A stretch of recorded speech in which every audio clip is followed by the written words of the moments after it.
Redlands, California, I believe it is. Mr. Aguilar, you're recognized for 5 minutes.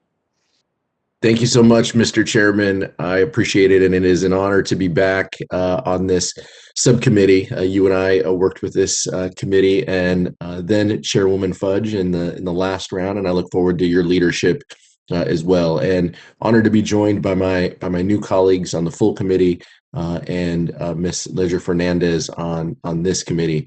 And thankfully, we also traded up on the ranking member side as well. So an honor to be with all of you.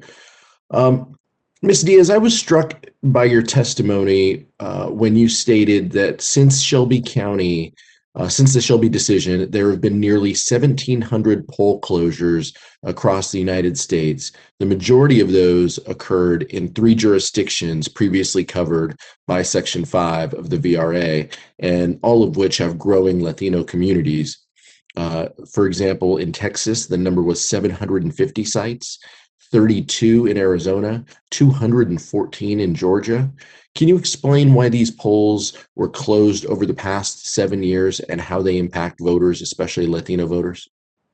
Absolutely. Thank you, Representative Aguilar. I think it's important to note that there was no longer a pre-clearance requirement for many of these jurisdictions, including Arizona, Texas, and Georgia, where they had to go to the federal government to seek permission and authorization for any changes to their electoral process. What's important here is that the number of Latino voters has been rapidly increasing.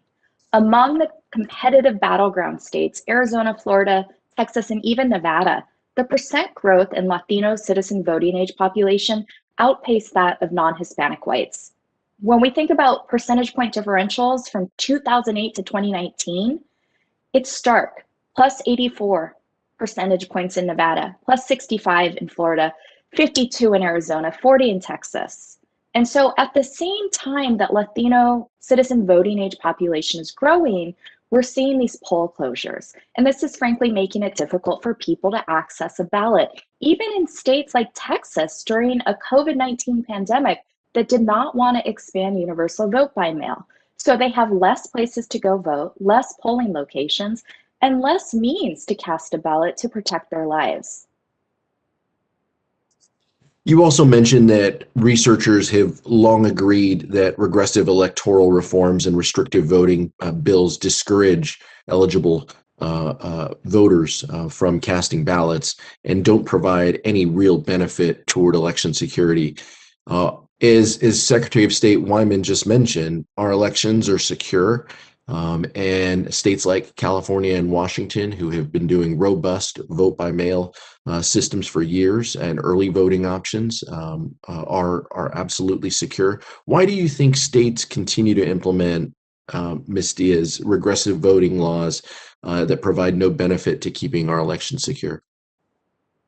It's hard to think about an answer to that is generous. And so if I'm generous, I'll say that there maybe is a perceived threat of voter fraud, but we've been through this time and time again, and it's been nullified even under Donald Trump's presidency. And so if I'm not being generous and I'm being rational, I can't help but think that the growth of a youthful and diverse electorate is happening and occurring at the same time that over the course of the last years, pre-Shelby and post-Shelby, we've seen an avalanche of suppression bills, whether it's poll closures, it's voter ID, or other means. And so to me, there is a correlation there, and it has to do with stifling Americans' access to the ballot box. Thank you so much. Secretary Wyman, I don't want to get into the Gonzaga versus UCLA issue, but would you agree that same-day registration and universal vote by mail works in the state of Washington and makes it easier for citizens to vote? It does, because we have really engaged our electorate, and we have built in the security measures that really counter claims of voter fraud, so our citizens can have confidence that our results are valid. And you would agree that it could be replicated in other states if you build on that confidence, if you take the security measures, seriously, and if you work to educate the public? Absolutely. And, I think the big caveat is it takes time and money. And that's part of why we had success in 2020 as a country, is because Congress, thank you very much, did give us about $1.2 billion in HAVA 2 and 3 and CARES Act. But yes, with time and money, it can be done. Why don't your peers, I don't have much time, why don't your peers in other states believe that it will make citizens, that it'll be easier to vote by having a vote by mail and mail-in ballot and same-day registration? I'm just struck by that some of your peers don't believe that, and I don't have much time left, so maybe we'll have to get that answer down the line. But that's why we're here. That's why we're exercising oversight. That's why we're asking these questions, because so many people across this country don't have the opportunities that people in California and Washington have to exercise that right to vote. Thank you, Mr. Chairman. Thank you, Mr. Aguilar.